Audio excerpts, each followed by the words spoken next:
Hello बच्चों, let's see this question. This is and fill in the blanks question. तो statement को read करते हैं. स्टेटमेंट दी हुई है, for Lok Sabha elections India is divided into dash constituency. यानी कि जो लोकसभा के इलेक्शन पूरे इंडिया में कंडक्ट किए जाते हैं तो उस दौरान इंडिया को टोटल कितनी कॉन्स्टिट्यूएंसीज में डिवाइड किया जाता है. ठीक है, क्वेश्चन आपसे ये पूछ रहा है. तो इसका सिंपल सा आंसर है 543.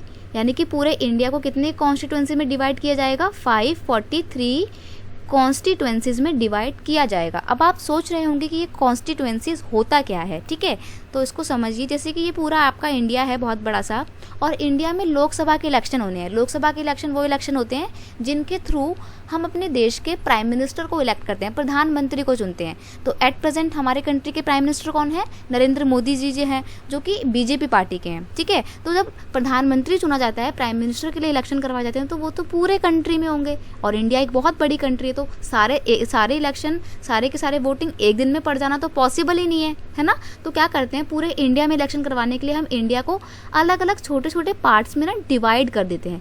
तो ये जो अलग अलग पार्ट में हमने हमारी इंडिया को डिवाइड किया, इन्हें ही हम क्या बोलते हैं? इन्हें हम बोलते हैं कॉन्स्टिट्यूएंसी. क्या बोलते हैं?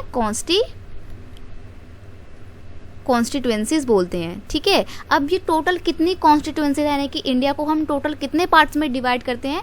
तो बात करें तो टोटल पार्ट की, तो वो है 543. टोटल हम 543 कॉन्स्टिट्यूएंसीज में बांटते हैं. अब देखिए, जो लोकसभा की सीटें होती है ना, पार्लियामेंट में लोकसभा की सीटें कितनी होती हैं? लोकसभा की सीटें होती हैं 545, लेकिन उसमें से वोटिंग कितने पे होती है? वोटिंग होती है सिर्फ 543 में. तो अब आप सोच रहे होंगे कि वो जो 2 सीट बच गई हैं उनका क्या होता है? जो बच गई हैं 2 सीटें, उसमें किसको इलेक्ट करते हैं? उसमें हमारे देश के जो प्रेसिडेंट हैं, राष्ट्रपति जो हैं, वो अपनी मर्जी से किन्हीं 2 एंग्लो इंडियंस को अपॉइंट कर देते हैं. एंग्लो इंडियंस, जैसे कि ब्रिटिशर्स तो चले गए आज़ादी के बाद से, लेकिन ब्रिटिशर्स के जो कुछ बच्चे रह गए हैं, संतानें रह गई हैं उनके, तो जो वो लोग हैं उनको बोलेंगे एंग्लो इंडियन. यानी कि वो थोड़े से एंग्लो का भी पक्ष है उनमें, यानी कि थोड़े से इंग्लैंड के भी मिलते हैं, उनके अंदर इंग्लैंड का भी थोड़े से गुण है, और कुछ गुण उनके अंदर इंडिया के भी हैं, तो उन्हें बोला जाता है एंग्लो इंडियन.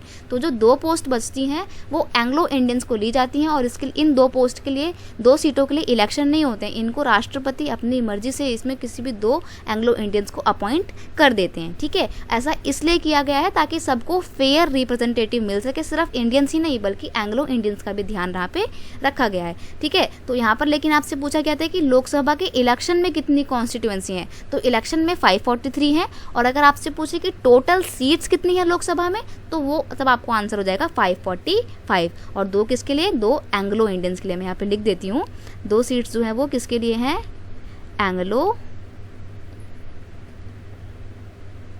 एंग्लो इंडियंस के लिए हैं, और एंग्लो इंडियंस को डायरेक्टली प्रेसिडेंट जो है वो अपॉइंट करते हैं. ठीक है, I hope you understand it well. Best of luck.